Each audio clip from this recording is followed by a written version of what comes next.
줄 알았습니다. 한국의 솔젠트를 비롯해서 도널드 트럼프 미국 대통령이 말라리아 치료제인 하이드록시 클로로킨을 대량 구매했다며 이 약이 치료에 효과가 있다는 매우 강력한 신호가 있다고 주장했기 때문에 치료제의 발견은 매우 희망적으로 보였습니다. 실제로 트럼프가 치료제로 언급한 이 약은 현재 의료 현장에서 치료제로 쓰이고 있긴 하지만 아직 미국 FDA로부터 승인을 받지 않았습니다. 근데 이 FDA 승인을 받는다는 게 쉽지 않은 일입니다. 페페티비야, 그거 별거 아니지 않냐? 한국산 진단키트도 트럼프 말 한마디면 승인됐잖아. 아니요.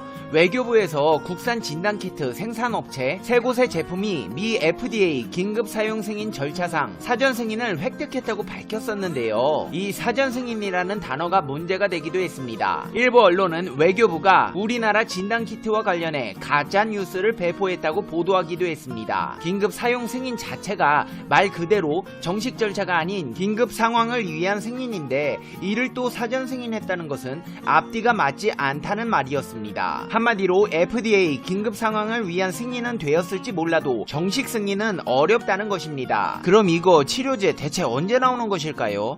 나오기는 하는 것일까요? 네, 나올 겁니다. 그것도 항상 그래왔듯 의료강국 대한민국에서는 어떻게든 해답을 찾을 것입니다. 지금부터 자세히 알아보겠습니다. 페페TV 팩트 체크.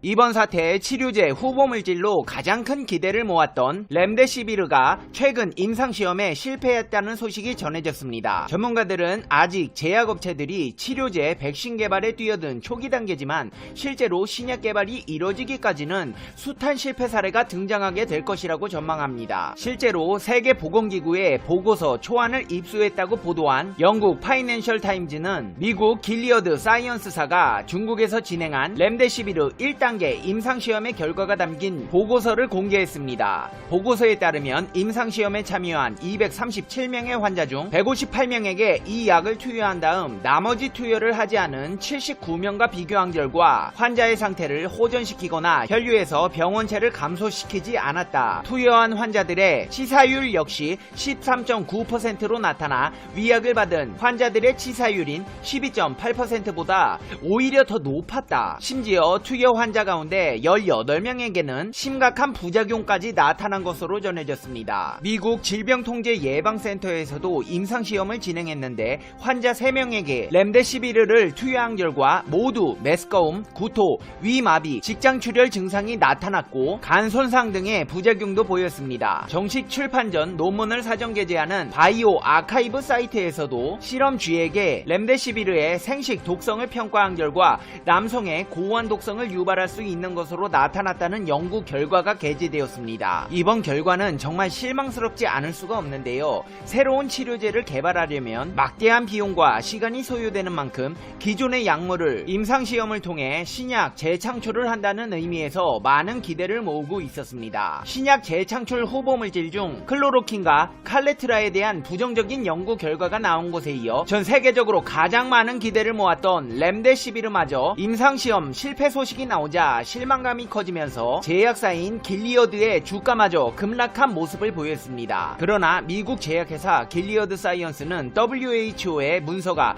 해당 연구의 특징을 제대로 파악하지 못했다고 반박했습니다. 길리어드 측 대변인은 우리는 해당 게시물에 이 연구에 부적합한 연구 특징이 포함되어 있었다고 본다면서 등록률이 낮아 연구가 조기 종료돼 통계적으로 의미가 없다고 주장했습니다. 결론에 이르지 못했지만 데이터의 추이를 보면 특히 질병 초기에 치료받은 환자들 중에는 회복 잠재성이 있다는 부분이 드러났다고 말했습니다. 미국이 이렇게 신약 재창출에 매달리는 동안 한국 질병관리본부에서도 열심히 치료제를 찾고 있는 형국인데요. 중앙방역대책본부는 전세계에 엄청난 피해를 주고 있는 이번 사태에 대해서 아직도 모르는 점이 너무 많다며 치료제 백신 개발은 현재 녹록한 상황이 전혀 아니라고 말했습니다. 현재까지 치료 효과가 입증된 치료제는 없는 상황이라 아니라며 심지어 전문가들조차도 회복기 혈장 또 일부 후보 치료제의 부작용이 지적되는 등 방역 당국으로서도 조금 실망스러운 상황이라고 설명했습니다. 현재 국내에서 개발 중인 백신 치료제 후보 물질은 40여 개입니다. 이달 초 세브란스 병원에서 이번 사태의 중증 환자 2명을 완치시킨 혈장 치료 효과에 대해서도 아직 확신할 수 없다고 밝혔습니다. 중화항체가 방어력을 갖췄을 가능성이 높다고 해도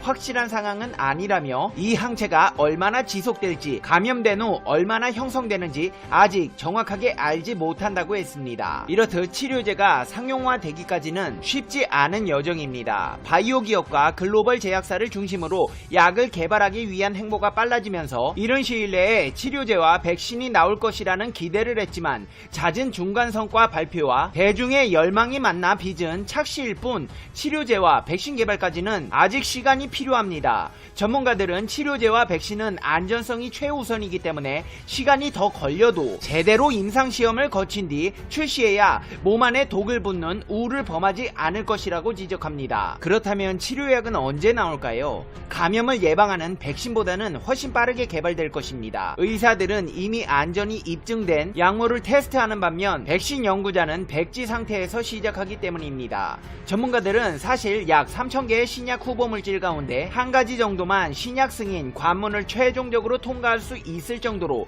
신약 개발은 쉽지 않다고 합니다. 이는 신약 재창출도 마찬가지여서 우리가 기대한 만큼 결과가 나오지 못할 수도 있습니다. 아무리 그렇더라도 희망의 끈을 놓지 않고 임상시험을 꾸준히 진행해야 하고 중간 결과가 나올 때마다 일희일비해서는 안 됩니다. 이번 사태를 해결하기 위해 대한민국의 전문가들이 총출동했습니다. 국내 제약 바이오업계 사상 처음으로 치료제 공동개발 추진에 나선 것인데요. 한국제약바이오협회가 이번 사태의 치료제를 포함한 신종 감염병 치료제를 만들기 위해 기업들이 공동으로 출자 개발하는 방안을 추진키로 했습니다. 여러 기업들이 백신이나 치료제를 공동으로 출자해 개발에 나서는 것은 한국제약바이오 산업 사상 처음 있는 사례로 국내외 전문가들의 전망을 토대로 개별 기업이 아닌 산업계 차원에서 역량을 총집결하게 된 것입니다. 협회는 신약 개발로 이익이 나면 함께 나누고 실패하면 리스크를 함께 부담하는 발상의 전환이 필요하다며 향후 전문가들과 협의를 거쳐 공동 출자 개발 방안을 구체화해 적극 참여하기로 했습니다. 대한민국 1등 기업 삼성도 발벗고 나섰습니다.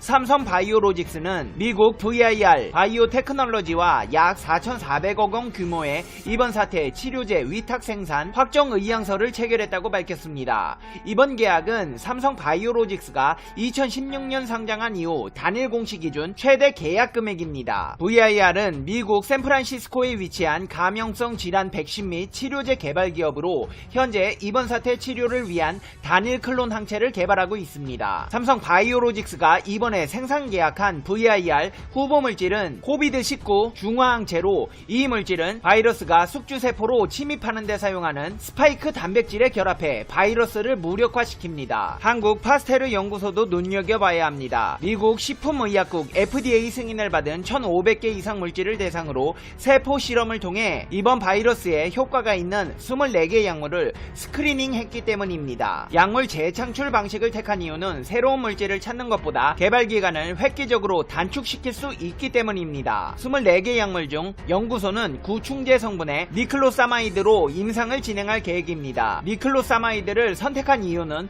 이번 사태 세포 실험에서 효과가 뛰어났으며 호주 등 해외에서도 비슷한 결과를 발표한 바 있다고 밝혔습니다. 메르스와 사스 바이러스에도 니클로사마이드는 효과를 보인 적이 있기 때문에 광범위한 항바이러스 효과를 보이는 기전도 어느 정도 밝혀졌기 때문입니다. 연구팀이 발표한 논문에 따르면 니클로사마이드는 세포 실험에서 현재 개발 중인 렘데시비르보다 40배, 클로로킨보다 26배 높은 효과를 보였습니다. 이번에도 이 구충제 성분이 인류를 구해낼 치료제가 될지 귀추가 주목되고 있습니다. 이렇듯 대한민국은 지금 이 시간에도 밤잠을 설쳐가며 열심히 답을 찾아가고 있습니다. 저는 대한민국을 믿습니다. 위기에서 빛을 발하며 항상 답을 찾아왔기 때문입니다. 현장에서, 연구실에서 구슬땀을 흘리는 대한민국의 의료계, 제약계를 위해 응원을 보내며 영상 마무리하겠습니다. 대한민국 화이팅! 페페TV 시청자 여러분은 어떻게 생각하세요? 페페TV는 여러분의 생각이 궁금합니다. 댓글로 여러분의 생각을 남겨주세요. 여러분, 오늘 하루 행복하게 보내고 계신가요? 매일 반복되는 무료한 일상 속에서 행복을 찾기란 정말 쉽지 않죠. 근데 한번 생각해보세요.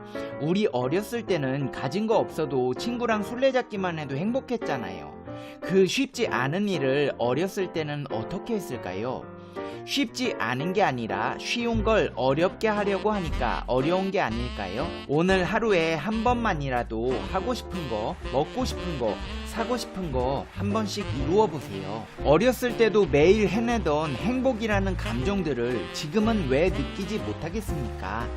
행복이란 무언가를 해내고 누군가를 찾고 전부를 가져야 되는 것이 아니라 무언가 안 해도 누군가가 없어도 아무것도 갖지 않아도 됐을 때 그 상태를 이야기하는 것 같습니다. 지금 현재 그대로의 상태, 그대로 만족을 느끼는 느낌을 이야기하는 것입니다. 책임감으로 인해 주변 사람 챙기고 업무에 채이고 나 자신에게 소홀해지는데 잊지 마세요. 세상에서 가장 소중한 건 바로 당신, 자기 자신이라는 것을. 오늘 하루도 행복한 하루 보내시고요. 다음 영상에서 봬요. 안녕.